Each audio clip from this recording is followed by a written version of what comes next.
It's time to sit back, relax, and listen to Conversations with Joan. Conversations with Joan will inspire, motivate, and empower you. Live your best life now. Listen, learn, think, and decide. And now, here's your host, Joan Herman. Welcome to Change Your Attitude, Change Your Life's Conversations with Joan. I'm Joan Herman. Thanks for tuning in. Conversations with Joan focuses on topics that are important to your life, from health and wellness to professional development to personal well-being. Change makers join me to share their insights, tips, and strategies so you can thrive and live your best life now. Thank you for taking time for yourself, and thank you for letting us be a part of your life. Now, let's start talking. Often, those who suffer from anxiety either exhaust themselves trying to cure it, or they resign themselves to a lifetime of fear and worry. But according to today's guest, Dr. David Rosmarin, instead of fighting anxiety, we can learn to turn it into a strength. He joins us today to discuss how we can use anxiety as a tool to be more self-aware, self-accepting, and resilient. Dr. Rosmarin is a board-certified clinical psychologist who is the founder of the Center for Anxiety, an associate professor at Harvard Medical School, and director of the McLean Hospital Spirituality and Mental Health Program. He's the author of the book, Thriving with Anxiety, 9 Tools to Make Your Anxiety Work for You. Welcome, Dr. Rosmarin. Thank you so much for joining us.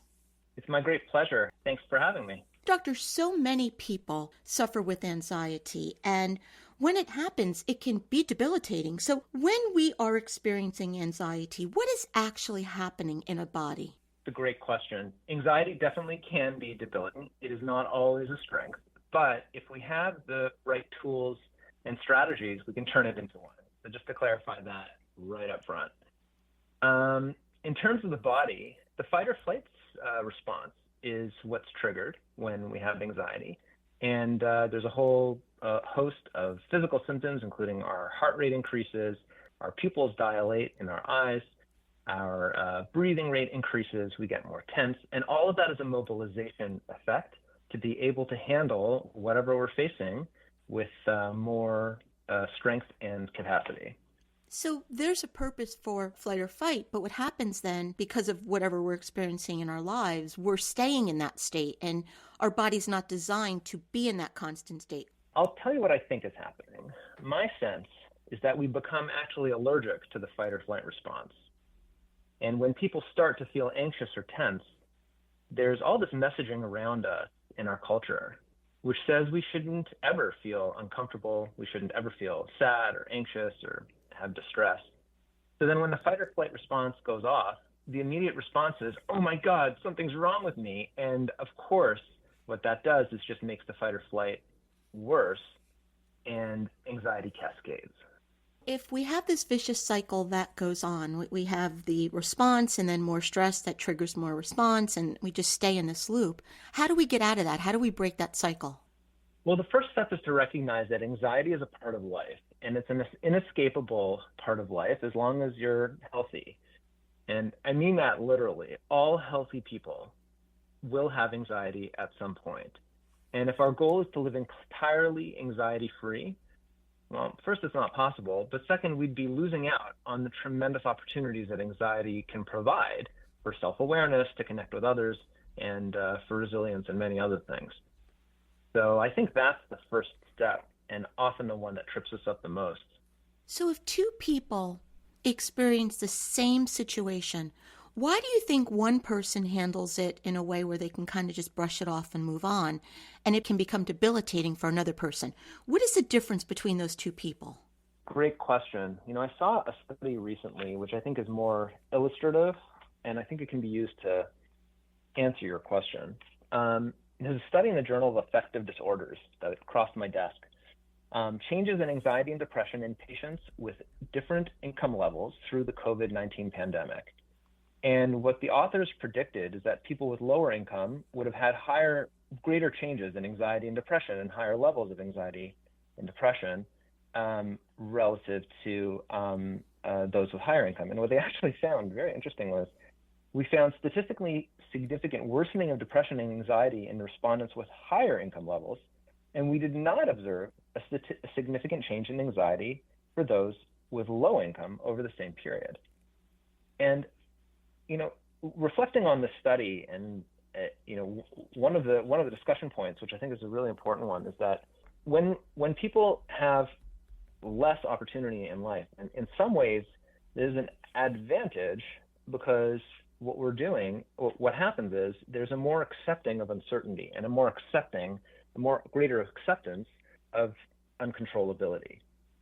When people have all the opportunities from birth, they're not used to it when things don't go their way. And all of a sudden during the COVID pandemic, when uncertainty was rampant, that could lead to major fluctuations in anxiety. The word that kept going through my mind was resiliency. When like you had just explained, when things aren't as easy for you, I think you do have more coping skills and you can handle things better. Yes, and it's not to say that the answer to the anxiety epidemic is to give up our riches, right.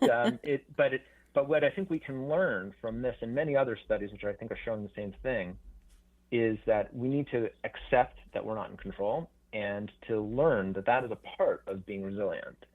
And that's what anxiety is about: learning to let go, to tolerate what's happening next. That is the main lesson in many ways. I went through a lot of trauma at the start of the work I'm doing now.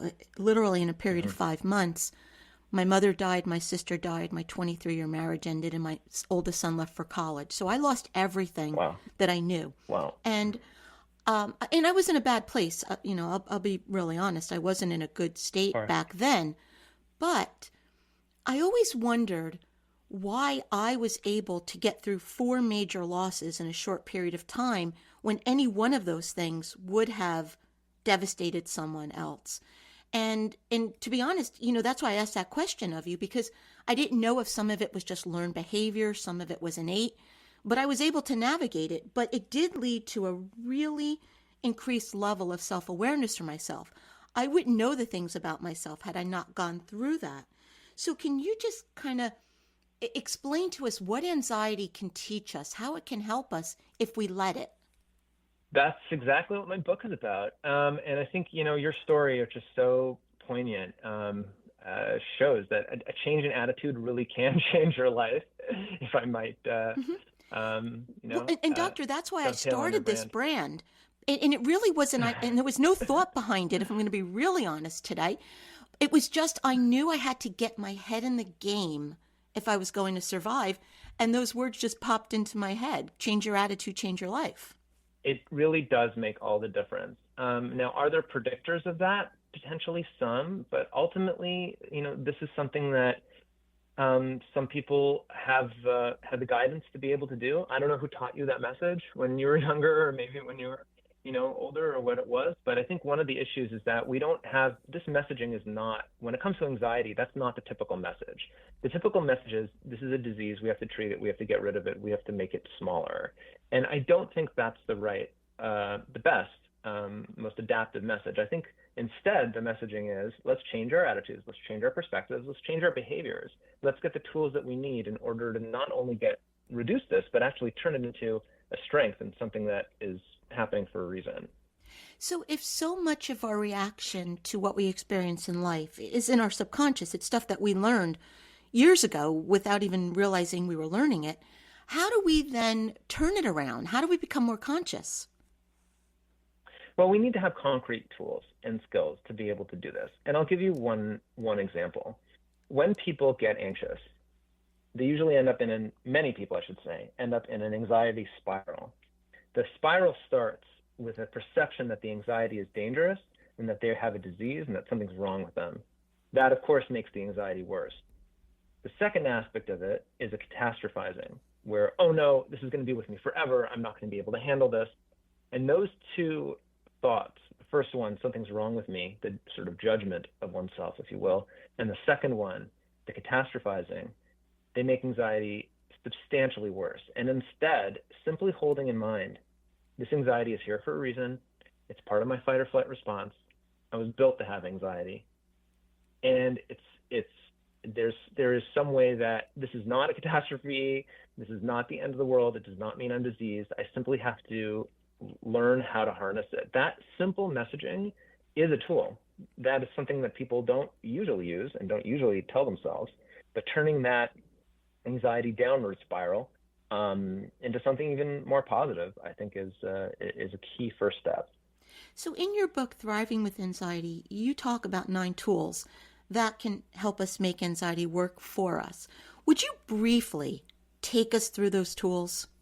Well, I'll give you one, which comes up early in the book. It's in chapter 3, which is that sometimes we need to many times, in fact, we need to face our fears and face what's making us anxious and stressed. And what happens, amazingly, is that the body will adapt and your anxiety will come down on its own. Now, this is something people don't often know. The fight or flight response is caused by adrenaline, which goes immediately into the bloodstream when people people perceive a threat. And that's called the sympathetic nervous system. But right away, the second that your sympathetic nervous system goes into gear and starts to pump adrenaline into your blood, and you start to feel those anxious response, there's something else that happens, which is called the parasympathetic response. And what that is a cooling system. And it will go off, unless there's something, neurologically or, endocrine, somebody has an endocrine problem, or, with rare exception, those two will go off together. But the parasympathetic system, the one that cools you down, is much slower acting. So that one could take an hour to take an effect. The sympathetic nervous system happens right away. So naturally, your anxiety will go down on its own. It will naturally come down. And for that reason, when we face our fear, you can be guaranteed that eventually it's going to crest and it will start to plummet. And the parasympathetic system will kick into gear and you'll be able to feel that calm down the road. But that happens the best when we calm ourselves, when we accept. Instead of trying to shove down our anxiety, we simply accept it's going to be what it's going to be, and actually go ahead and face our fears as opposed to running away from them. And so many of us, Doctor, we live in a constant state of fear. We're afraid of everything. What if I can't make enough money? What if I can't do this? What if I can't do that? What if I fail at this? That's really the story we write for ourselves on a daily basis.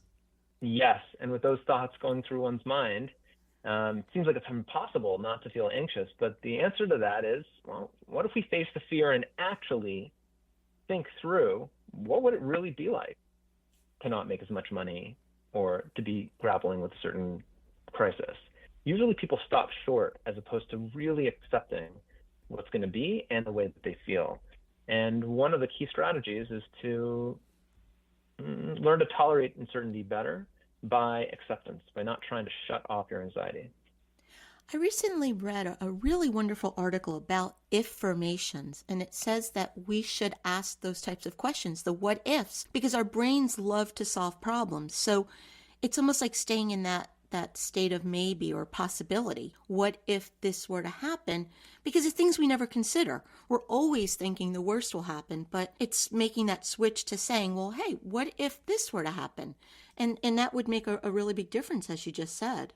Yep. When we don't handle it, when we try to shut off the anxiety valve right away, then we actually close ourselves off to all sorts of possibilities. And so, Doctor, I know there's a place for medication in the lives of some people, without a doubt. But do you think we're an over-medicated society? Anyone who experiences any type of anxiety gets put on a med. Do you think that that's the right approach to take? Firstly, I agree with you that there certainly is a time and a place for medications. And also, not all medications are created equal. There are different, not only types, but actually classes of medications that work completely differently on different neurotransmitter systems within the brain. So just want to put it out there that, obviously there is a time and a place for certain medications for certain individuals. And I would even say many, or if not, most individuals who need anxiety treatment might require some medication at some point.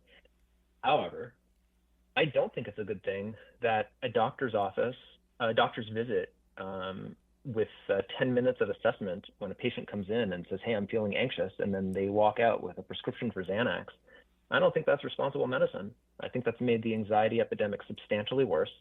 And instead of giving people an opportunity even to reframe their anxiety, to learn how to deal with it, what we've done is actually made them more allergic to their anxiety, because what we've essentially done is sent them the message something is wrong, and they can't function with high levels of anxiety, which is not true in many cases. And you're not getting to the root of the problem. So would the goal then maybe be, if someone does get medicated, then to make lifestyle changes? Is there a chance they can get off the medication? There is, if they want, and in many cases that does happen. But medication to me is to be used when people either don't have access to psychological treatments, they don't have either the funds, or they don't have the insurance that will be able to cover those types of treatments. They might not have the time to be able to work on this, and I mean literally cannot have the time. Like for the next 3 months, they're on a major project, and it's impossible for them. And that's not a great situation, but it does happen. If they're going through a medical crisis, it's very hard to deal with your anxiety as well. I understand those kinds of situations. And the other thing is that anxiety can be used in tandem in many cases with psychotherapy and with self-study and all sorts of strategies to make anxiety a little bit less, but not entirely gone away. And then we can learn to tolerate our anxiety over time, leading to the outcome that you mentioned before, which is eventually, hopefully, getting off of medications if people choose to do so. And I think what the exciting message in your work is, Doctor, when we experience anxiety, everything feels so outside of our control, like there's nothing we can do about it. But like you said, if we're willing to do the work and make some of these important changes, I think we have a lot of power over it. The irony is that the more we accept that we're not in control when it comes to anxiety, the more control we have over it. So that's a double-edged sword. The messaging around control that I really try to emphasize is to let go. And once we do, you're right, we do regain control. The boomerang comes right back around, but we got to throw the boomerang pretty far and really watch it travel and have faith that it'll eventually come back. And I like not an easy process. Well, and I like the concept of letting go, because that's something that I tried years ago when I was starting to be afraid of everything. I finally just sat back and said, "Oh, just come and get me, get me, I'm here." And the minute I said, "Come and get me," nothing came to get me. That's exactly it. That's exactly one of the messages that we need to start telling ourselves and others. And so, Doctor, where can our listeners go to get more information about you and your work? My author's website is dhrosmarin, my last name, .com, and there's information about the book. And once again, the book is Thriving with Anxiety, 9 Tools to Make Your Anxiety Work for You. Doctor, thank you so much for spending this time with us. Thank you. What a pleasure. Thank you for joining us. I hope you found the show informative. At Change Your Attitude, Change Your Life, we believe that knowledge is power. Take what you've learned, apply it, and live your best life now. Remember that the information provided is the opinion of our guest and should never replace the advice of a professional who knows your personal situation. If you'd like more information, visit our website, CYACYL.com. That stands for Change Your Attitude, Change Your Life. While on the site, listen to past shows on demand, read our digital articles, and be sure to subscribe to our mailing list. Until next time, this is Joan Herman. Thanks for tuning in.